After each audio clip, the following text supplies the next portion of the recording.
Hello friends, good morning. Welcome to RY nursing classes. आज मैं पढ़ाऊंगी general knowledge and current affairs के बारे में। तो फ्रेंड्स, और आज ने मैं डेली इसकी वीडियो डालूंगी जो कि मोस्ट रिपीटेड क्वेश्चंस है जो staff nurse and nursing officer के कॉम्पिटिटिव एग्जाम्स में आते हैं। कम आते हैं, 4-5 नंबर के आते हैं, और यही सोच के जो स्टूडेंट्स हैं वो नहीं ध्यान देते हैं और नर्सिंग के पोर्शन पर ज़्यादा ध्यान देते हैं। तो यही गलती करते हैं। ठीक करते हो, आप नर्सिंग के क्वेश्चंस पढ़ते हो, बहुत अच्छी बात है, पर आप जीके को भी आप नहीं छोड़ सकते हो, क्योंकि एक एक पॉइंटों का खेल है। एक एक पॉइंट से इंसान के सिलेक्शन रुक जाते हैं, स्टूडेंट के सिलेक्शन रुक जाते हैं। तो एक एक पॉइंट बहुत ही इंपॉर्टेंट है, बहुत ही ज़्यादा वैल्यू है। तो आपको नर्सिंग तो पढ़ना ही पढ़ना है, जीके और करंट अफेयर्स पे भी ध्यान देना है। तो मैं यही सोच के मैंने यही सोचा है कि अब मैं डेली जो मोस्ट इम्पॉर्टेंट क्वेश्चंस होते हैं staff nurse and nursing officer के कॉम्पिटिटिव एग्जाम्स के लिए, वो मैं क्वेश्चंस लेके आऊँगी। डेली मैं वीडियो अपलोड करूँगी, इस पर डेली मैं पढ़ाऊँगी। और ये जो नर्सिंग के जो प्रीवियस ईयर में जो रिपीटेड क्वेश्चन आ चुके हैं, इनके भी मैं क्वेश्चन सॉल्व कराऊँगी। ठीक है, तो आपको दोनों पढ़ना, मैं रिक्वेस्ट कर रही हूँ। आप नर्सिंग को तो पढ़ो ही, हाँ, लेकिन जीके और करंट अफेयर्स पे भी ध्यान दो, क्योंकि एक एक पॉइंट बहुत ही इंपॉर्टेंट होता है, बहुत एक एक नंबर का बहुत वैल्यू है। तो आपको प्लीज़ पढ़ना है, जीके पे भी ध्यान देना है। तो आप पढ़ो, मैं डेली जीके के भी क्वेश्चंस पढ़ाऊंगी, और जो मोस्ट प्रीवियसली रिपीटेड क्वेश्चंस हैं, प्रीवियस ईयर में जो क्वेश्चंस आ चुके हैं उसको भी पढ़ाऊंगी। तो उसके भी क्वेश्चन सॉल्व कराऊंगी। तो आपको पढ़ना है फ्रेंड्स। तो चलो स्टार्ट करते हैं आज का पोर्शन जो आपने देख लिया होगा। तो क्या मैं आज पढ़ाने वाली हूँ, famous waterfalls in India, Bharat के प्रसिद्ध झरने, जो हमारे इंडिया में जो फेमस वाटरफॉल्स हैं उनके बारे में आज मैं पढ़ाऊंगी। तो चलिए एक एक करके देखते हैं। मैं कुछ क्वेश्चंस आज लेके आई हूँ, 10 या 12 क्वेश्चन है, और कल मैं जो बाकी हैं वो मैं पढ़ाऊंगी। ठीक है, तो बाकी जो झरनों के जो फेमस वाटरफॉल्स है आज मैं पढ़ाऊंगी, और बाकी के कल पढ़ाऊंगी। ठीक, तो चलिए स्टार्ट करते हैं।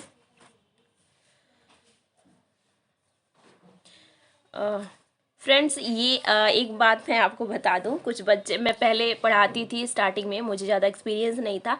तो हमारे जब मैं पढ़ती थी उस समय टीचर्स कुछ भी पढ़ाते थे तो बोलते थे आपको, आप पढ़ाओ तो ऐसे एक एक जो पढ़ाना है बस उसको ओपन करो, बाकी नीचे का जो है, जो अभी बाद में पढ़ाओगे उसको ढके रहो, पहला एक्सप्लेन कर लो फिर दूसरे को ओपन करो, ऐसे।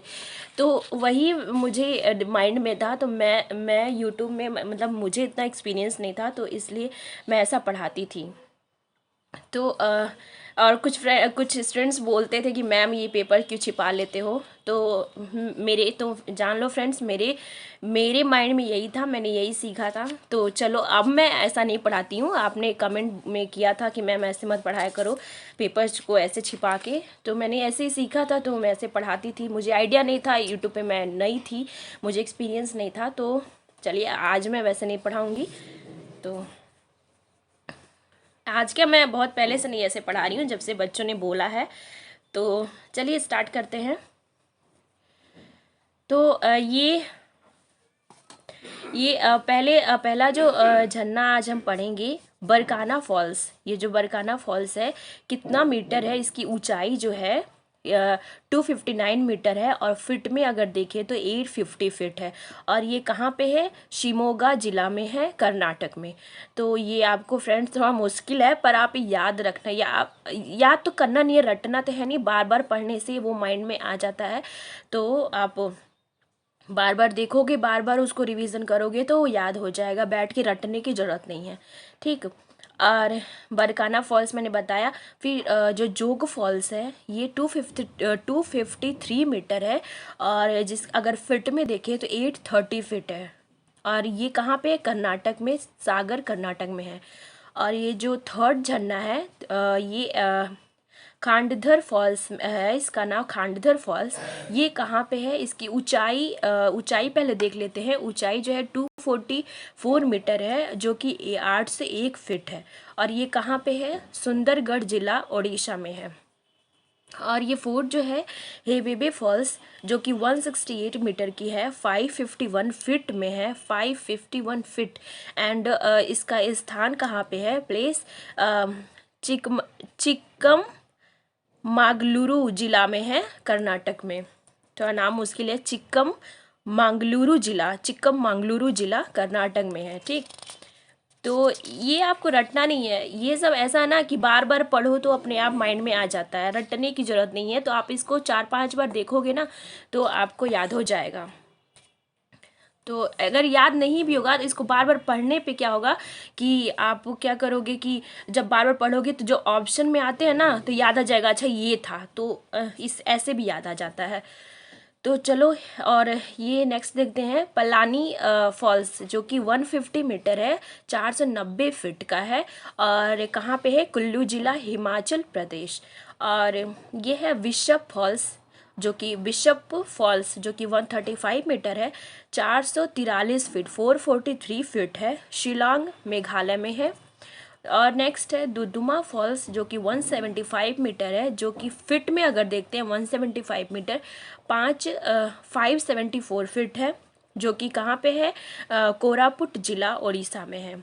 और कलहट्टी फॉल्स 122 मीटर है, जो कि 400 फीट है, चिक्कमंगलुरु जिला कर्नाटक। ये भी था चिक्कमंगलुरु, कौन सा, हेबिबी फॉल्स 168 मीटर 551 फीट है, ये भी हेबिबी फॉल्स चिक्कमंगलुरु जिला कर्नाटक में है। और कलहट्टी फॉल्स भी चिक्कमंगलुरु जिला कर्नाटक में है, जिसकी ऊंचाई है 122 मीटर 400 फीट है।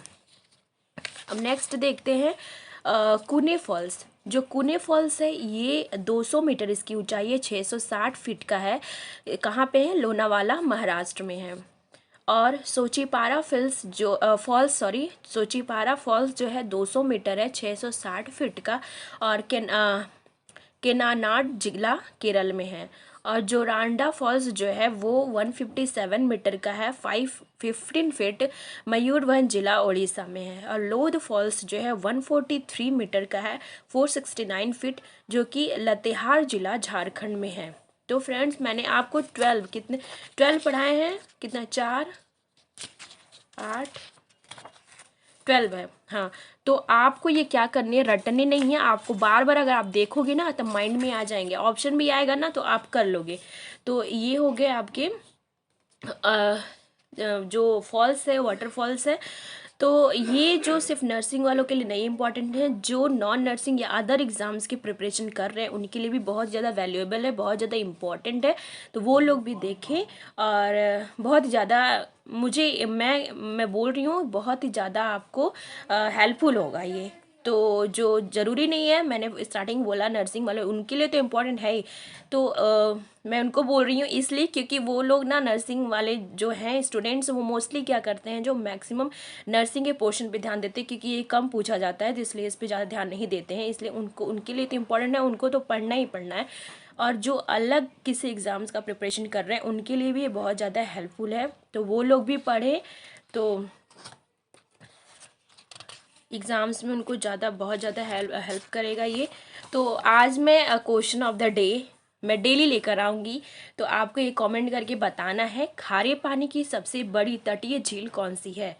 एक बार मैं और रिवाइज कर दे रही हूँ, खारे पानी की सबसे बड़ी तटीय झील कौन सी है, ये आपको बताना है, ये क्वेश्चन ऑफ द डे है। और मैं डेली इस तरह से लास्ट में एक क्वेश्चन दूंगी जो आपको कमेंट करके बताना है, तो आप प्लीज़ बताओ, और मैं देखती हूँ किसको किसको आता है ये इसके बारे में। तो और नहीं भी आता तो आप सर्च करके बताओ, इसी बहाने आपको ये याद हो जाएगा, ठीक है। तो चलो ठीक है, thank you friends, I hope आपको पढ़े होगे, समझ में आया होगा। वैसे इसमें समझने वाली तो कोई चीज़ है नहीं, आपको बस इसको बार बार पढ़ना है, जिससे माइंड में ही रहेगा, याद रहेगा।